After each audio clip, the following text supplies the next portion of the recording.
Hello guys, അപ്പോൾ welcome back to ഫോണ്ടൽ Hayes. അപ്പോൾ ഈ വീഡിയോ എന്ന് പറയുന്നത് നമ്മൾ നേരത്തെ കൊട്ടാരക്കര അമ്പലം വിസിറ്റ് ചെയ്തതിൻ്റെ ഒരു ബാക്കി ക്ലിപ്പുകളാണ്. അപ്പോൾ അതെല്ലാം ചേർത്തൊരു വീഡിയോ ഒക്കെ ഞാൻ പോസ്റ്റ് ചെയ്യുന്നതാണ്. അപ്പം നമ്മൾ കൊട്ടാരക്കര അമ്പലത്തിൽ തൊഴാൻ വരുമ്പോൾ തൊട്ടടുത്തൊരു അമ്പലം കൂടെ ഉണ്ട്. അപ്പോൾ ആ അമ്പലത്തിൽ തൊഴാൻ പോയിട്ട് വന്നതിൻ്റെ അവിടുത്തെ കുളത്തിൻ്റെ ക്ലിപ്സൊക്കെയാണ് നിങ്ങളിപ്പോൾ കണ്ടത്.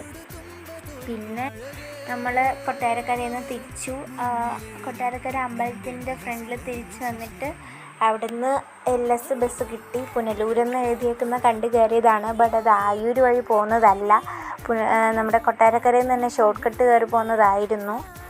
ഞാനിതുവരെ ഒരു പർപ്പസിനല്ലാതെ പുനലൂർ അങ്ങനെ നാട് കാണാനെന്ന രീതിയിൽ പുനലൂർ ഞാനിതുവരെ പോയിട്ടില്ല. സോ എനിക്ക് നല്ലൊരു എക്സൈറ്റ്മെൻറ്റ് ഫീൽ ചെയ്ത് ഞാൻ അമ്മയുടെ അടുത്ത് പുനലൂർ അങ്ങനെ നമുക്ക് കറങ്ങി പോകാമെന്ന് പറഞ്ഞു. അപ്പോൾ അമ്മ സമ്മതിച്ചു.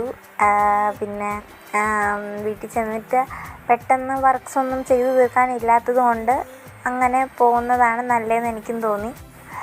നമ്മൾ ബാക്ക് ടു സ്കൂൾ ഷോപ്പിങ്ങൊക്കെ റിയൽ ബസാർ പുനലൂരിൽ നിന്നാണ് നമ്മൾ ചെയ്തത്. അങ്ങനെ പർപ്പസിനായിട്ട് മാത്രമേ ഞാൻ പുനലൂർ വന്നിട്ടുള്ളൂ. ഫ്രീ ആയിട്ട് ഞാൻ ഇതുവരെ വരാത്തത് കൊണ്ട് ഞാൻ അങ്ങനെ പോയപ്പോൾ എനിക്ക് നല്ല സന്തോഷം തോന്നി. ഭയങ്കര എക്സൈറ്റ്മെൻ്റ് ആയിരുന്നു. പിന്നെ നമ്മുടെ മിനി വ്ളോഗിൻ്റെ കാര്യങ്ങളൊക്കെ ഇനി ഉള്ള വീഡിയോയിൽ പറയാം.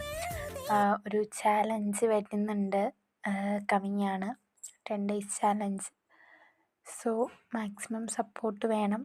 അപ്പോൾ 20K വ്യൂസൊക്കെ അടിക്കാൻ പറ്റിയ വളരെ സന്തോഷമുണ്ട്. ഞാൻ പിന്നെ ഒരു ഗീവ് അവേ ഒക്കെ ലോഞ്ച് ചെയ്യുന്നുണ്ട്. അപ്പം എല്ലാത്തിനും പാർട്ടിസിപ്പേറ്റ് ചെയ്യണം. അപ്പോൾ ഇന്നത്തെ വ്ളോഗ് ഇപ്പോൾ കഴിയാറായി. പോയിട്ട് വന്നിട്ട് നമ്മൾ അവിടെ ഇറങ്ങുന്ന ഒരു ക്ലിപ്പ്, ആ ബസ്സിൽ പോകുന്ന ക്ലിപ്പാണിത്. അങ്ങോട്ട് പോയപ്പോൾ ഉള്ള ക്ലിപ്പുകൾ, തിരിച്ചു വന്നതും. സോ ഇന്നത്തെ വീഡിയോ ഇത്രയേ ഉള്ളൂ. Tata, bye bye.